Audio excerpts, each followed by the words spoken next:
Hi, this is Jason from Horrific Nightmares, and it's time for another positive spin. Today we're going to be talking about Monster Dog. Now, my relationship with Monster Dog is it's one of those movies I used to rent when I was younger, and I was actually curious to how I would feel about this film many years later. Sometimes movies that you like when you're younger don't fare very well when you get older. They seem kind of silly and childish. Fortunately, it wasn't so with this film. It still had its charm. It is cheesy, but it's also fun. One of the first things I like about this movie, of course, is the song choices. Of course, they're Alice Cooper since he stars in the film, and it's kind of hard once you hear that um, song "Identity Crises," and it's kind of fun. And it kind of sticks in your head. um, he plays a rock star named Vincent Raven, which I think is such a freaking cool name. I love the atmosphere in this. You also have the guy playing the sheriff who was in Pieces.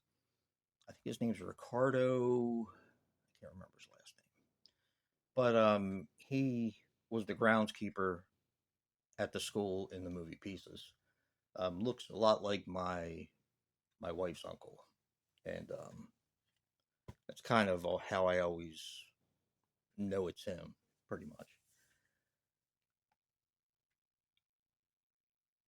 Alice Cooper is a decent actor. He does a pretty good job. I'm not sure if this was the only film he did as a musician. I know he did songs for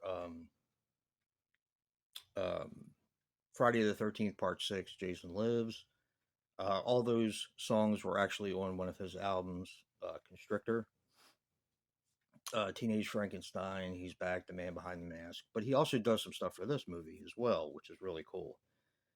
Um, I don't usually give negatives, but one thing I didn't like was the fact that they dub over all the voices. Um, the rest of them are fine. More so, his voice is the one that bothers me, but I mean, it is what it is. I love Vince's family home and where Alice Cooper plays Vince. I like where they film. It's really cool. The dream sequences are fun. Some people hate dream sequences, and I was watching. I think it was Siskel and Ebert the other day, and they had mentioned that dream sequences were cheap bits, and they wish they never happened in films. That it's used too often, and I don't know. A lot of times, I think you can get away with stuff in dream sequences that you can't get away with in regular film. You can kind of up the ante a little bit, get a little silly, and you can explain it all away as a dream sequence. This movie has a fun 80s vibe. That's actually a quote from Joe when we were talking about the film. And I completely agree. It does have a fun 80s vibe.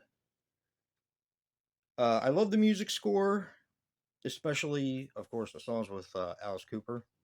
Now, this is directed by Claudio Fragazzo. Should sound familiar because he also did the movie Troll, Night Killer. Yes, movie's named Night Killer. And he did Zombie 4, which I like. He also helped out on Zombie 3. His wife, Claudia Fragazzo's wife, writes the scripts with his help, of course, and he directs the films. And I like their duo. I mean, I pretty much like their movies. They're cheesy, but they're always usually fun, especially Troll 2. Troll 2 is a lot of fun. There's some really good gore in this. Now, and this is going to coincide with my next positive.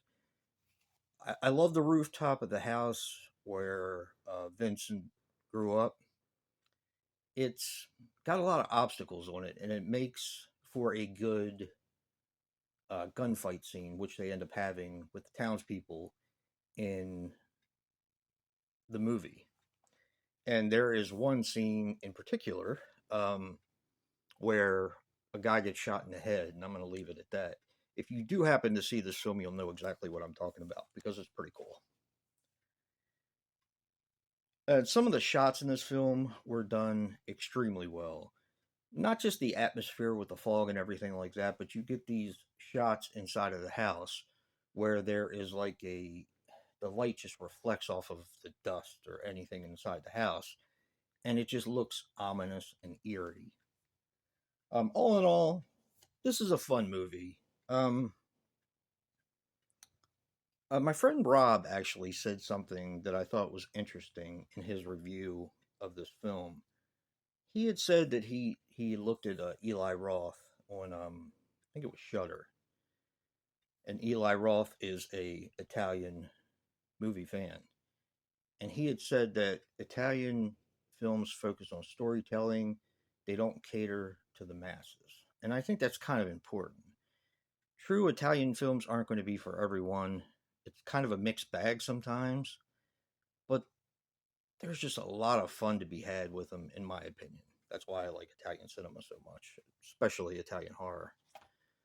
But yeah, that's my positive spin on Monster Dog. Definitely check this one out. Like, it doesn't have subtitles, so yeah, should be okay with the dubbing. It is dubbing. But don't forget to check out Joe's positive spin on Monster Dog. And if you like what you see in here, hit that like button and subscribe. And until next time, peace.